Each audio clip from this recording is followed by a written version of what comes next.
So a ton of people commented on the first episode of the Iceberg asking me to make this, and by a ton, I mean a ton. So here we are yet again. And you've convinced me to pick up right where I left off in the last video. So here's what I'm going to be covering today. Somehow the first episode blew up and became the most watched video on the channel, which I was absolutely stunned by. I need to extend a huge thank you to everyone who told me how interested they were in hearing about all these different civilizations and encouraged me to dive further down the iceberg, because otherwise I probably wouldn't have continued it. I'd also like to thank my incredibly generous Patreon supporters who I'm going to list out at the end of the video and in all my future videos too. Now, I don't think I have to explain what an iceberg is to you guys, but if you haven't watched part 1 for whatever reason, I'm just covering different civilizations I plopped onto an iceberg-shaped chart while in a fugue state over a couple of days last autumn.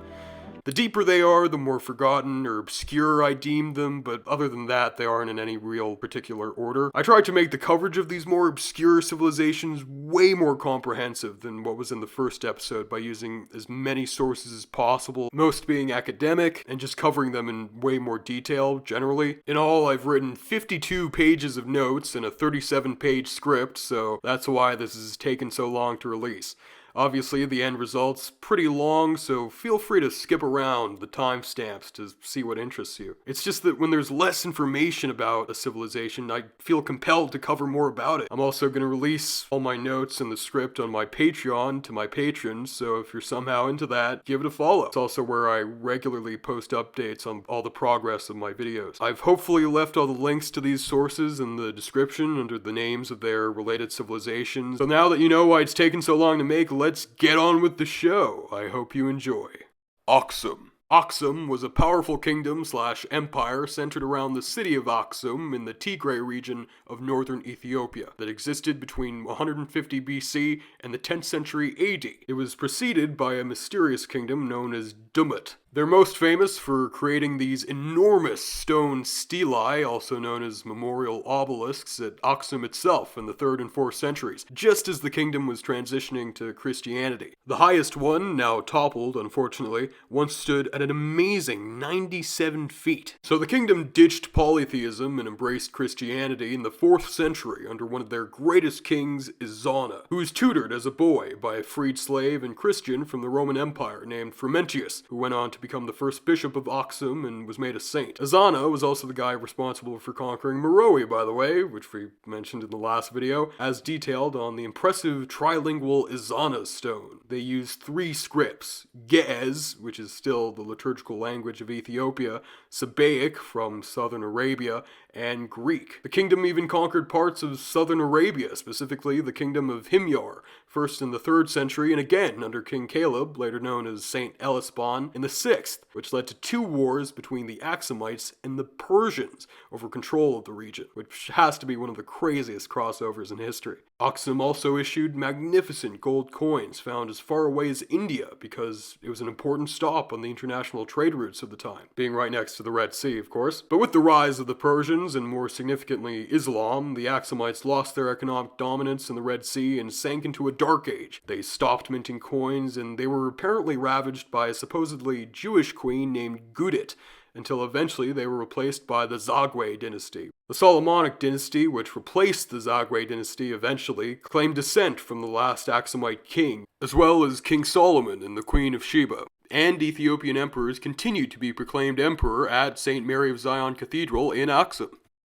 The Elamites. The Elamites were a people who once lived in what's now southwestern Iran, and they marked the beginning of Persian history. But they weren't actually Persians themselves. They were the indigenous inhabitants of the Iranian plateau with Mesopotamian roots who were different to the Indo-European Persians and Medes who eventually sort of replaced them. But they still greatly influenced the Persian Empire, and Elamite was one of its main official languages. Elam was made up of various city-states like Susa, Awan, and Anshan, which were occasionally unified but were otherwise independent. They also spoke a unique language, which was written in both cuneiform and initially a script known as Proto-Elamite, which is one of the earliest writing systems in the world, and the first to be used in Persia, but it remains undeciphered, along with its rarely used successor, Linear Elamite. Proto-Elamite is also the name of the first phase of Elamite history, from 3200 to 2700 BC. And even this far back, Elamites were master artisans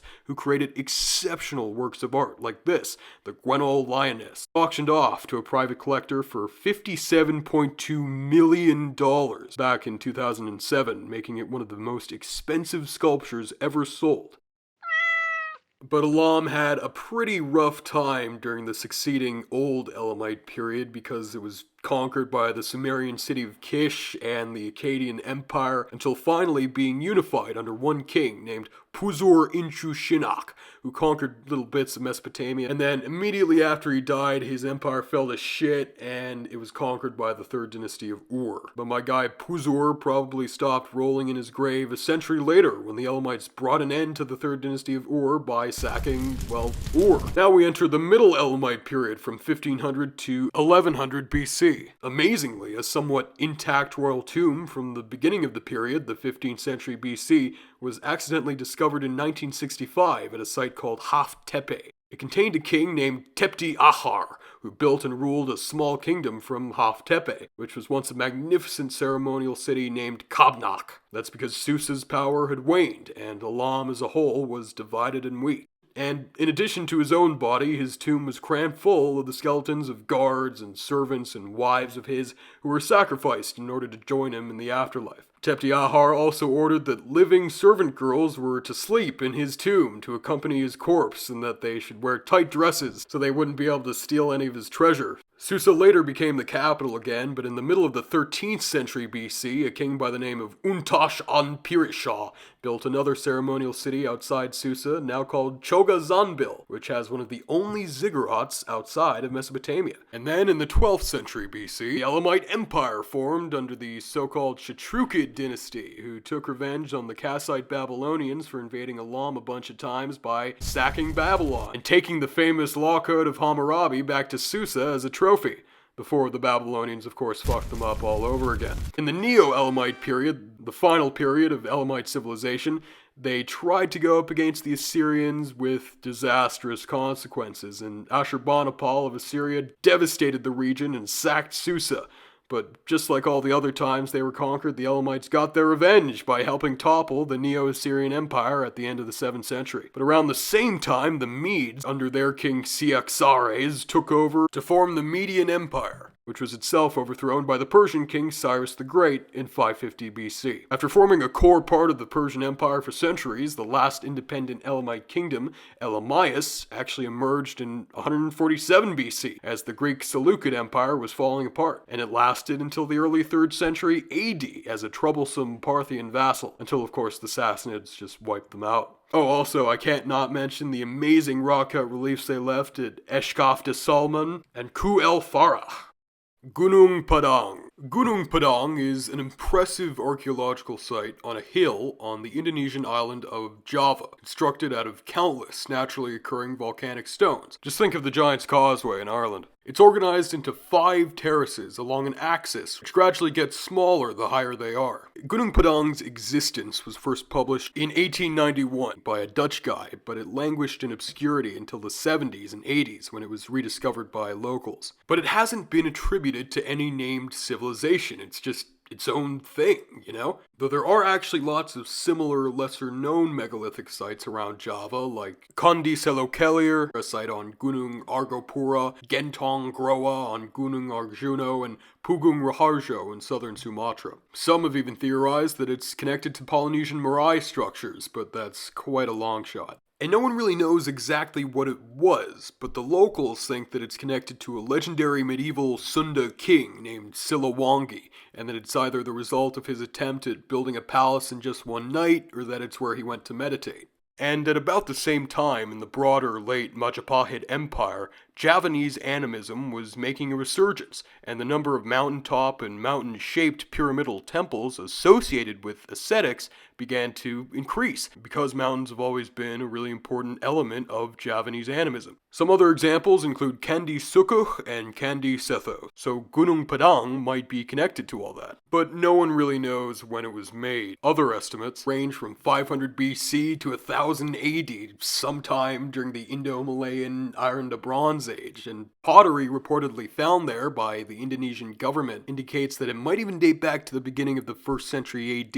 An Indonesian geologist named Danny Hilman Natuwijaja claims it's a pyramid that was built up to 27,000 years ago, a claim which a bunch of other Indonesian nationalists, even including a former president, have gotten on board with, which, don't get me wrong, would be pretty cool, but they are opposed by literally dozens of other Indonesian scholars.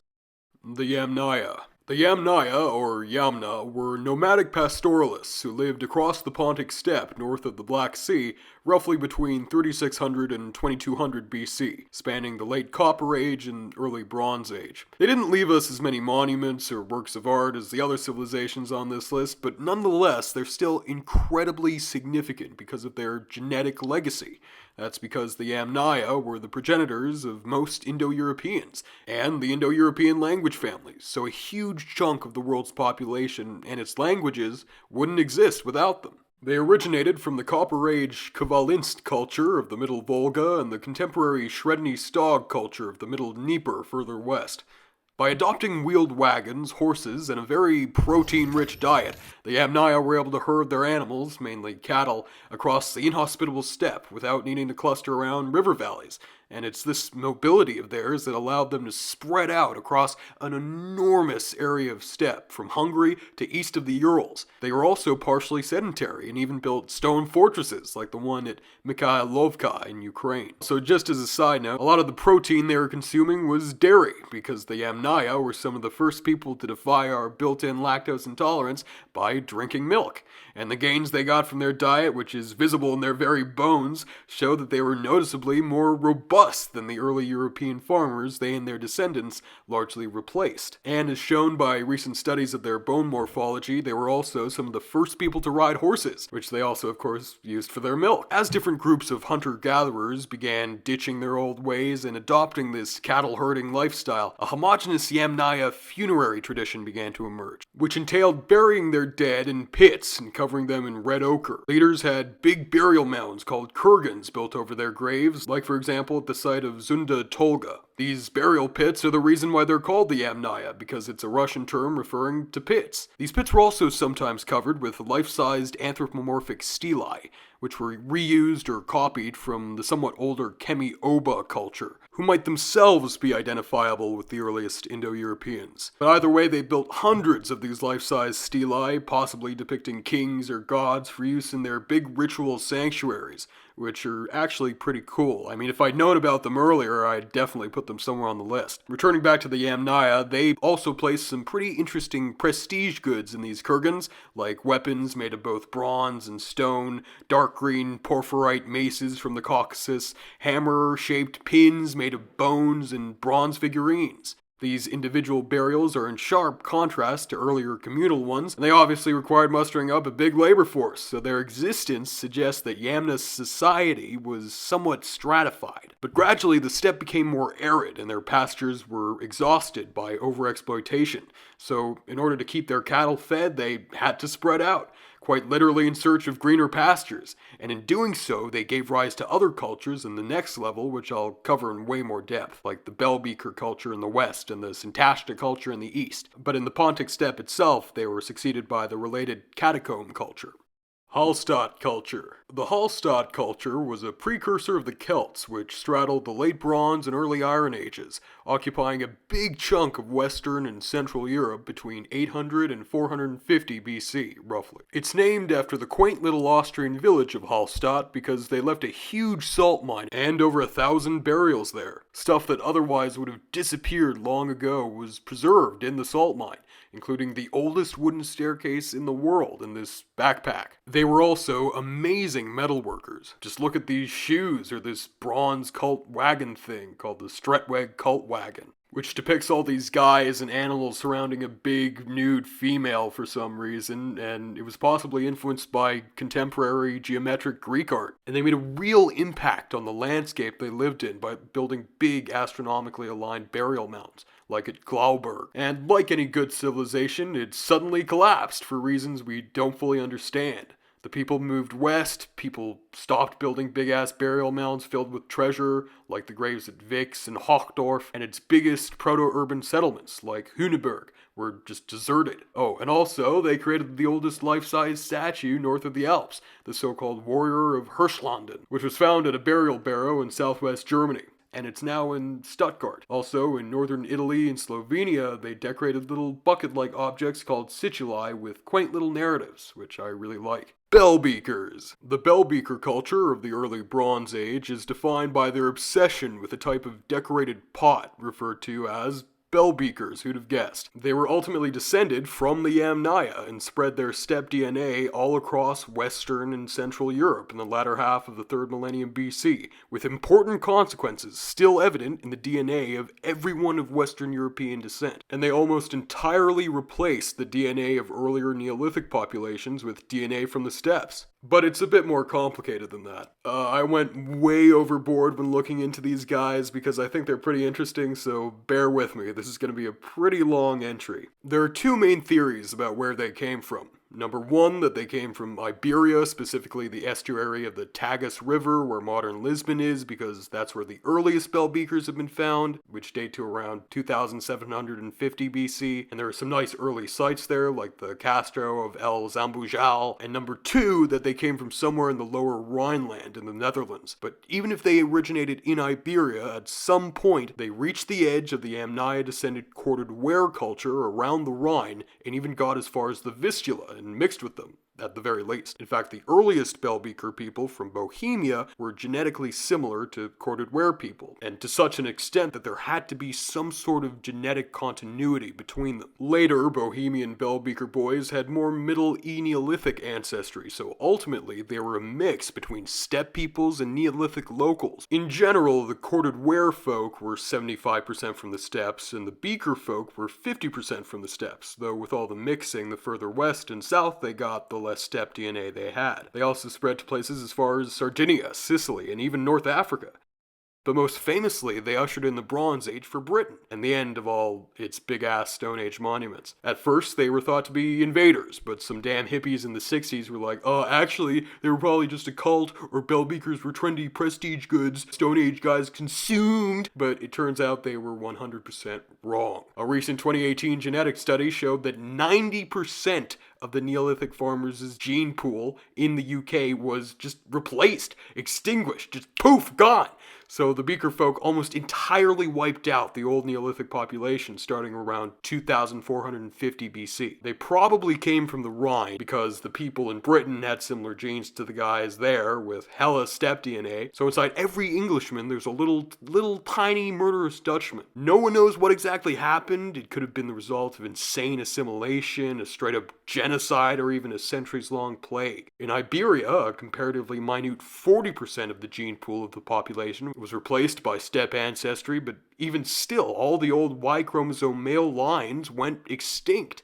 So in other words, the Neolithic Spaniards were cucked to extinction. Anyways, beaker folk were typically buried with copper knives and archery equipment, which might have been symbolic hunting equipment, or maybe warriors' equipment, likely deriving from Yamnaya influence. A perfect example of that are the Boscombe bowmen and the famous Amesbury archer, some of the earliest beaker people in Britain, who were found very close to Stonehenge. The Boscombe bowmen were around 5 guys dated to the 24th century BC, who were found with fine stone arrowheads, and of course, beakers, and the Amesbury archer was a roughly 40-year-old man found just 700 meters away. He was accompanied by bell beakers, wrist guards, 3 copper knives, nice stone arrowheads, and even some small gold ornaments, possibly for his beard or hair. He was also found with a so-called cushion stone for metalworking, so he was probably one of the first people in Britain to be able to work metal, which, as a lot of people have commented, probably seemed like pure magic to all the locals. Up until he stabbed them with the knives he made. Never change, Britain, never change. Interestingly, based on the water he drank, he probably spent his teenage years in the Alps, and isotope analysis conducted on the bowmen show that, like the archer, they moved around in adolescence, maybe to Wales or maybe somewhere in continental Europe. Speaking of Stonehenge, sort of, the Beaker folk actually contributed to it and probably built the bluestone horseshoe in the middle, though this may have been their way of co-opting it somehow. And maybe even its big source in trilithons. Clearly it had a lot of significance to them, because near the town of Pomelt in central Germany, they built a series of concentric wooden circles with an almost identical layout. Obviously the wooden circles there are modern, but they're based on the existing post holes. Like Stonehenge, it was also aligned to the equinoxes and solstices. The post holes also contain the skeletons of women and children who had been slaughtered there, so unfortunately the bell beakers also practiced human sacrifice. It was used between 2300 and 2050 BC, at which point it was burnt and abandoned in favor of big burial mounds for local princes, sort of like what we're going to see happened at Stonehenge. And they built a number of other circular earth and timber enclosures across Europe, like La Loma del Real Tesoro, a bell beaker earthwork enclosure found near Seville in 2015. There's also Woodhenge at Newgrange in Ireland, and Seahenge, a miraculously pristine wooden ritual circle from Norfolk that was buried in the sand of a beach until 1998. They also often reused the very tombs of the old Neolithic population, and if they didn't do that, they often ritually closed them. The only megalithic tombs the Beaker folk bothered to build themselves are the late 3rd millennium BC wedge tombs of Ireland, which are often filled with bell beaker objects. Like in Britain, the bell beaker people almost entirely replaced the old Neolithic population of Ireland, and the arrival of the bell beaker people in Ireland is marked by the earliest copper mine on the island, and the earliest mine in Northwest Europe, period, which is on Ross Island in County Kerry, and began operation under one of the first beaker enclaves on the isle around 2400 BC. Yet another beaker thing associated with Ireland are lunulae, which are these crescent-shaped necklaces made of really thin sheets of gold. 80 of the 100 known examples come from Ireland, though the rest come from all over. And as you can see, they're beautifully incised with geometric motifs that closely resemble the decoration of the beakers. It's possible that they were involved in some kind of sun worship, and they might represent solar boats, as shown on the Nebra sky disk from the succeeding Unitiste culture in Germany, and like the solar barks the Egyptian sun god Ra was thought to travel in. Curious little golden discs are also sometimes found with lunulae, like with the Irish Cogglebeg hoard, and these discs are decorated with concentric rings and crosses, perhaps representing how the sun's rays look head-on, and this was a motif directly taken from the bottoms of bell beakers. Like lunulae, they're also found across Europe. So it's interesting to think that 2,000 years before Christianity started, the cross was the most widespread symbol in Western Europe. The lunulae and discs may have been combined to represent the sun on its bark, as in this Swedish rock art. And there's even more evidence that the beaker folk engaged in some sort of sun worship, and it comes from a megalithic necropolis called Sion, also known as Petit Chasseur, in southwestern Switzerland. They of course took the graveyard over from the earlier Neolithic inhabitants, and along with burying their dead here, the beaker folk erected truly magnificent human-shaped stelae, loosely based on pretty shoddy ones the Neolithic guys built that they destroyed and used to build their new tombs, and also maybe those old Kemi-Oba ones. They also had entirely new features like bows, arrows, discernible faces, and of course very obvious solar imagery, which I think is pretty beautiful actually. A number of different cultures succeeded them within the various regions of their vast domain, and they all left behind superb metalwork and had extensive ties with one another. This includes the so-called Wessex culture, which lasted from around 2000 to 1400 BC, most notable for leaving behind hundreds of barrows called the Normanton Down Barrows, built atop Stone Age cairns and containing incredibly lavish graves within sight of Stonehenge, which, as you guessed it, is in Wessex. I would have covered them separately if I'd known about them earlier, but they're just too cool to omit. They also added tons of little depictions of metal daggers to Stonehenge itself, almost gloating about how they vanquished the old Neolithic order. And I have to talk about the most famous of these barrows, the so-called Bush Barrow, excavated all the way back in 1808. It's the richest Bronze Age burial ever discovered in Britain. It contained two intricately adorned gold sheets referred to as lozenges and bronze and copper daggers with hilts once fitted with thousands upon thousands of almost microscopic gold pins for whatever reason. But aside from that, I just have to mention what I think is the most astonishing early Bronze Age artifact from the British Isles, and that's the so-called Mould Gold Cape, which probably dates to between 1900 and 1600 BC. It was found warped around a skeleton in 1833 near the town of Mold in Wales, in a mound called the Hill of the Goblins, along with amber beads and crushed strips of bronze. Different people pocketed different bits of the burial, and the cape was originally in fragments. So even though most of it did make it to the British Museum, and some of it's still in Wales, unfortunately for us, some smaller bits were probably melted down. I might catch a bit of flack for seeming so focused on all this gold, and I'll admit that I am a bit gold obsessed, but the Beaker folk show that we've always had a thing for gold. I mean, it shines like the sun and it never rots. How cool is that? Elsewhere in Europe, there are clear signs that demographic changes, almost as extreme as those brought on by the bell beaker's own rise, resulted in their own replacement, in tandem with their signature beakers falling into disuse between 2200 and 1800 BC. In Bohemia, the beginnings of the following Unetich culture was accompanied by an 80% influx of Y chromosomal lineage from the northeast, and at Petit Chasseur, there is a clear disconnect between the bell beaker folk and the people buried there in the later early Bronze Age, and between 2200 and 1600 BC. Their graves were empty, and the remaining bones burnt. But even still, all European populations are essentially a combination of Western hunter-gatherer, Neolithic farmers, and Yamnaya, though Northern Europeans generally have a little bit more steppe DNA than Southern Europeans. Bell beaker males carried the R1b haplotype, while corded ware males had R1a, which are still the most prevalent haplotypes in their respective areas of Europe, and are both present in the Yamnaya. So anyways, I'll move on now. The Toltecs. It's a bit difficult to get a read on these guys, but they were essentially the dominant power in Mesoamerica between Teotihuacan and the Aztecs in the early post-classic period, i.e. the 10th to 12th centuries AD.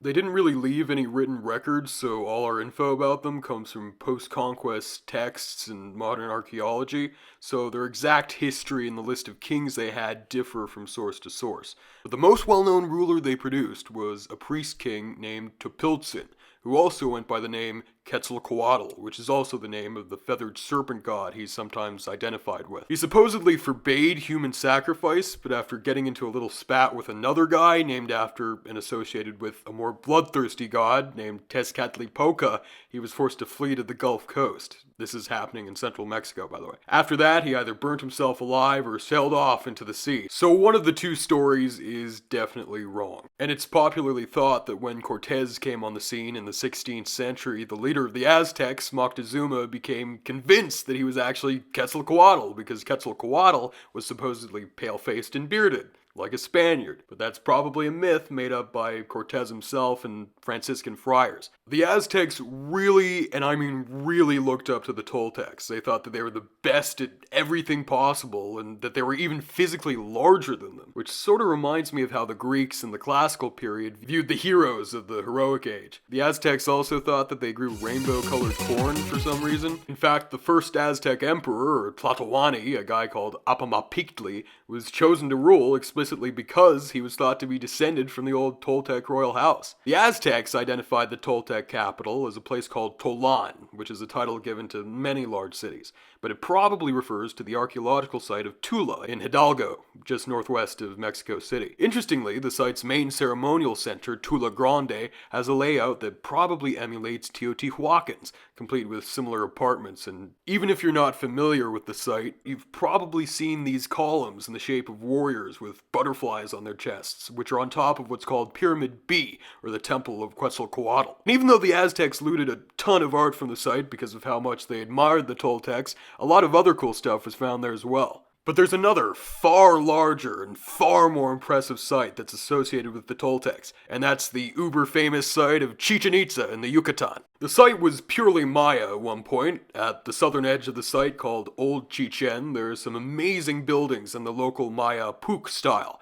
but the buildings at the northern part of the site, which all the tourists cluster around, are from the late 10th to 12th centuries, and they display a ton of Central Mexican influence, like the ubiquitous depictions of Quetzalcoatl, which the Maya call Kukulkan. Like, if you took a shot every time you saw Quetzalcoatl, you'd die of alcohol poisoning. The chacmuls, the tzompantle, or skull racks, where they toss all the skulls of sacrificed captives to freak out visitors, the heavy use of columns, the use of the badass eagle eating a heart motif, and not to mention the fact that the Temple of the Warriors, right next to the big famous El Castillo pyramid, is almost identical to the pyramid of Quetzalcoatl at Tula. Plus, there are numerous depictions of what seem to be Central Mexican warriors. For example, golden discs dredged up from the enormous cenote there, along with thousands of other gold offerings. There are pretty on-the-nose depictions of what looks like a guy with a big beard, like Quetzalcoatl, murdering Mayas. But many have criticized that interpretation, of course, and say that these were just mercenaries. And it's possible that the Toltecs and Maya interacted relatively peacefully, or even that no one moved east and Chichen Itza just adopted new cultural traditions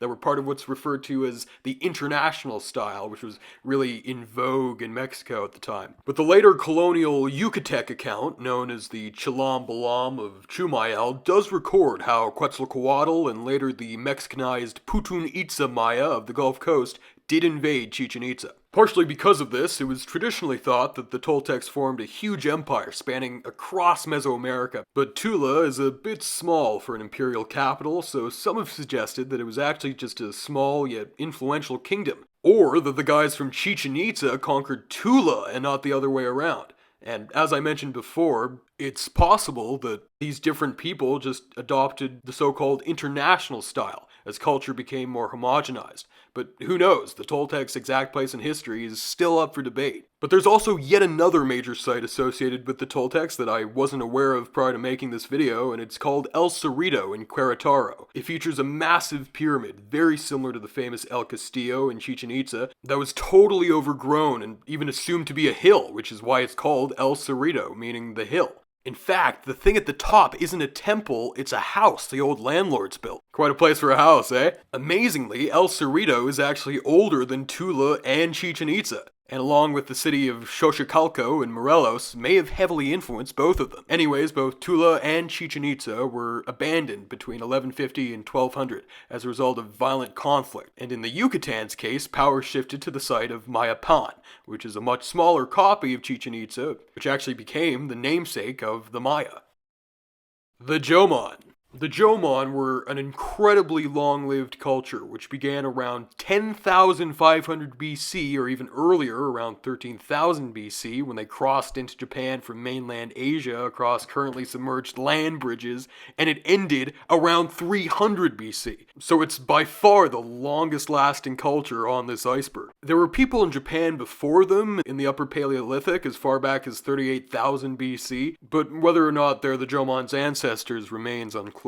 The Jomon were semi-sedentary hunter-gatherers, but they're on this iceberg because they created some stunning art, and amazingly, despite mostly lacking agriculture, they were still able to build huge settlements, like the Sanai Muruyama site in Aomori Prefecture, which contains 700 different buildings connected by roads. And overall, the villages they created were some of the earliest in the world. It's thought that they sustained such settlements by hunting with meter-long bows dipped in wolfsbane and even engaged in deep-sea fishing, resulting in one Jomon guy being the earliest known shark attack victim.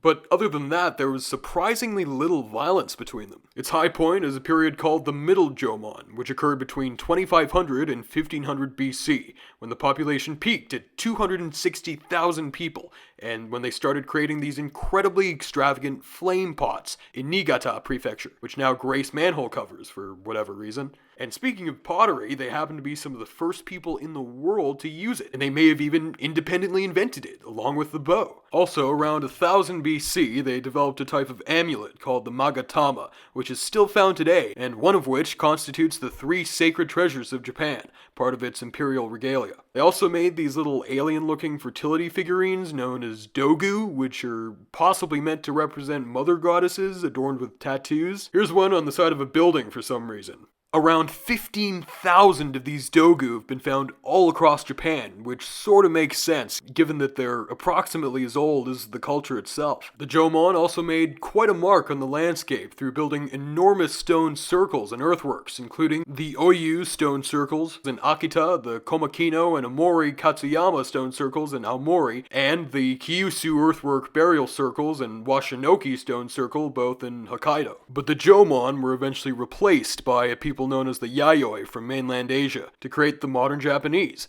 The modern Japanese are, on average, about 10 to 20% Jomon, but their more direct descendants with less Yayoi admixture also include the Emishi, which the Japanese fought with for centuries to gain control of northern Japan, the Ainu, the indigenous population of Hokkaido, Japan's northernmost island, and the people of the Ryukyus, the southernmost islands. So they sort of held out in the more remote extremities of the country.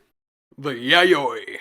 Just like with the Minoans and Mycenaeans, the Jomon and Yayoi are inseparable. If you know anything about one, you know a little about the other, at least. They arrived in Japan around 300 BC, probably from Korea, and had spread out from Kyushu to the Kanto Plain by 250 AD. They were generally more advanced than the Jomon, practicing rice paddy agriculture and working with both bronze and iron. The metal objects they're best known for making are called dotaku, which are big bronze bells, which the bell beakers absolutely would have loved, adorned with geometric designs, and mostly found intentionally buried on remote hillsides for whatever reason. In exactly 54 instances, they even put cute little stick figures on them, which they also put on mirrors. But the most commonly depicted things are deer and cranes. No, not those cranes, cranes the bird, probably because those animals formed a critical component of agricultural rituals and myths. Originally, the bells could be rung, but eventually they just became aesthetic. Also, like the Shang Dynasty Chinese, they used oracle bones, which are burnt animal bones whose cracks were interpreted to be messages from the gods, but they're not in any known script. They also produced blunt ritual swords, daggers, spearheads, and halberds,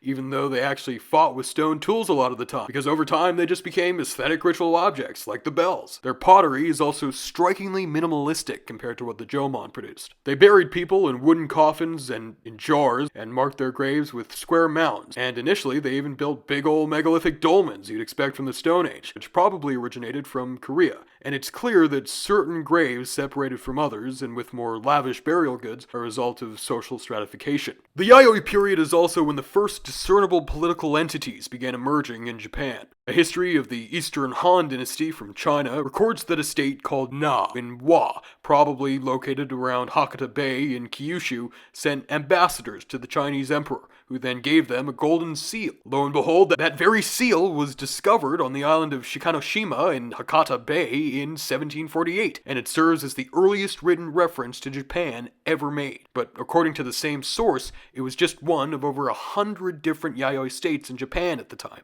And I can't cover the Yayoi without mentioning their legendary shaman queen, Himiko. Other Chinese texts, like the Histories of the Three Kingdoms by Chen Shu and the Weiji, describes how she unified over 30 of Japan's 100 kingdoms in the late 2nd century and ruled them from the lost city of Yamatai after a devastating civil war. Also, fun fact, the Weiji records how, just like today, the Yayoi clapped instead of prostrating themselves during rituals. Himiko's state may have been a precursor to the Yamato state from which Japan eventually emerged, if Yamatai was located in central Honshu around the Nara Basin, but it could have also been a local center in Kyushu. There's a big Yayoi site called Yoshinogari in Saga Prefecture on Kyushu, which some identified as Yamatai when it was first discovered in the 80s and 90s, but unfortunately it's probably not it. And Yamatai is probably still waiting to be found somewhere. As the Yamato state was beginning to emerge, the Yayoi people began building these huge keyhole-shaped mounds called kofun, which are most definitely their most magnificent achievements. They also decorated the sides of them with these really fantastic clay statues called haniwa. And the kofun lend their name to the next period in Japanese history. But because that sort of verges on the beginning of Japanese written history, I'm gonna move on. Ancient South Arabia. By ancient South Arabia, I'm referring to all the ancient kingdoms that once thrived in what's now Yemen prior to the rise of Islam, which includes Saba, Hadramaut, Himyar, and Kataban, as well as several other smaller ones. These kingdoms grew fabulously wealthy because they were situated where one of the most valuable and sacred commodities in the ancient world came from: incense, in the form of frankincense and myrrh, of course famously given by the three magi to infant Jesus. More specifically, the great oasis cities they were based around grew rich off of taxing the incense caravans which came through their territory in exchange for safe passage, food, and drink. Its wealth even earned it the nickname Arabia Felix, or Happy Arabia in Latin, which I don't think you could call it today.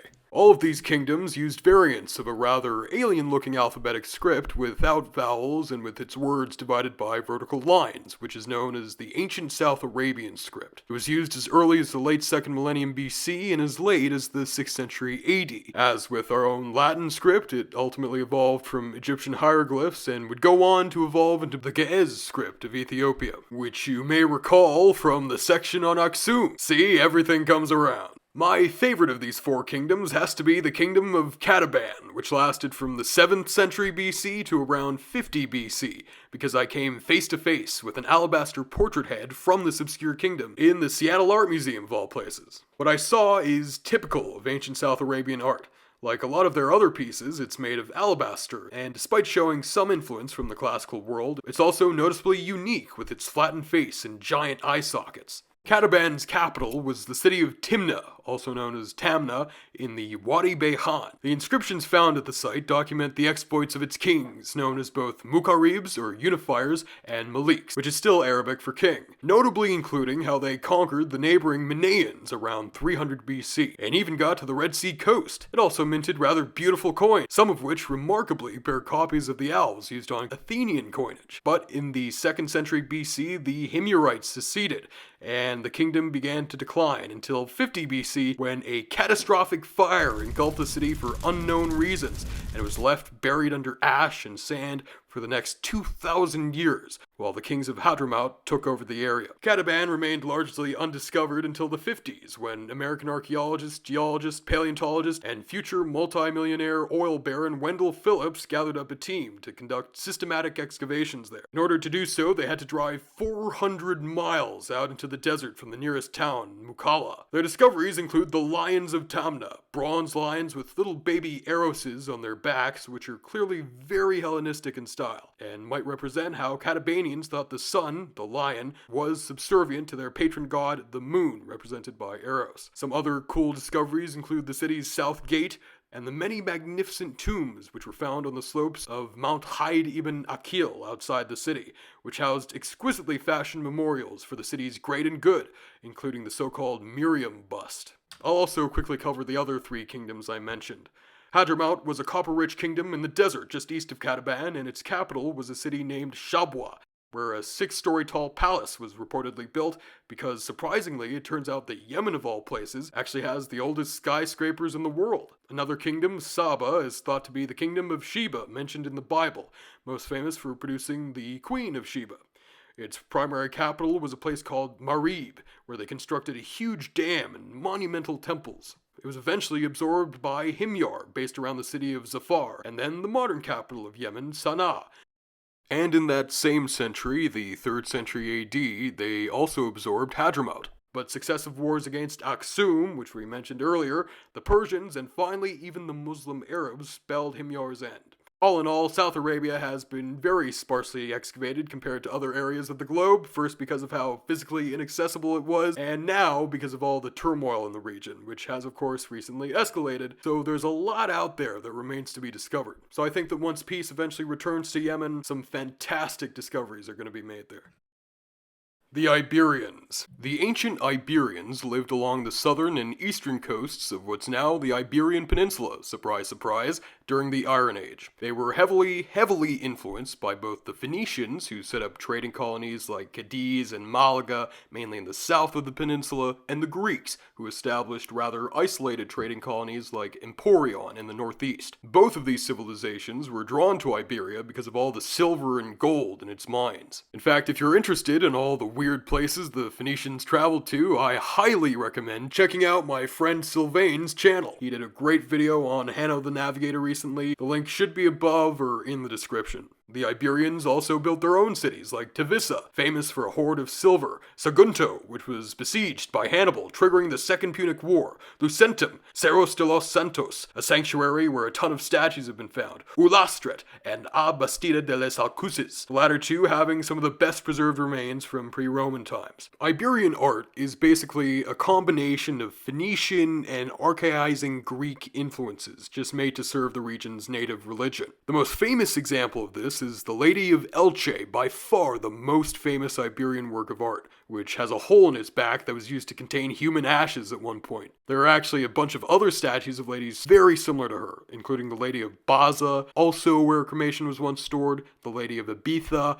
the Lady of Guadarmar, and the Lady of Cerros de los Santos. I also want to shout out what I think is their most interesting monument, the Mausoleum of Pozo Moro, now reconstructed in the National Archaeological Museum in Madrid. Built around 500 BC, it's strikingly and rather strangely similar to Hittite art, and has bizarre reliefs on it, including one unfortunately appearing to depict child sacrifice. Notice these two little guys in pots. Another bizarre Iberian monument in the same museum is the Bija of Balazote. Yeah.